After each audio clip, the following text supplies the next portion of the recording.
саг бо номи чоперо соҳибаш Фишер сайёҳ аз Германия соли 2015 дар Австралия гум карда онро баъди 5 сол пайдо намуд. баъди гум кардани саг соҳибаш Фишер ҳар вақт саҳифаҳои фейсбукро ки онҷо маълумотҳо оиди гум шудани ҳайвонот дарҷ мегардиданд варақгардон менамуд. назар ба суханони Фишер, ӯ дигар орзуи харидории сагро надошт, зеро олами саги пештарааш Чоппер дер вақт қалбашро озор медод. ибтидои моҳи июли соли 2020 Фишер сурати сагашро дар саҳифаҳои яке аз нашрияҳои шаҳри Кетрини Австралия дид. масофаи шаҳри Теннант Крик аз Кетрин 674 километрро ташкил дода. муаммост ки чӣ тавр саг ин масофаро тай намуда бошад. муаммои дигар ин буд ки қоидаҳои Германия тӯли 3 моҳ намегузоранд ки саг бе эмгузаронӣ ба ин давлат ворид карда шавад. аз тарафи дигар барои анҷоми ин кор маблағи зиёд лозим аст. соҳиби саг бо як сокини Австралия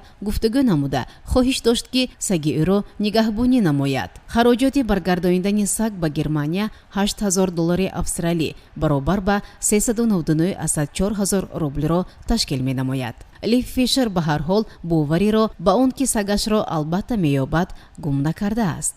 ҳодисаи дигари гум шудани саг низ аҷиб аст. сокини шаҳри Сан-Франсискои музофоти Калифорнияи Амрико саги 6-солаи 4 моҳ пеш гумшударо дарёфт кард. шахсе сагро дуздида дастгир гардид.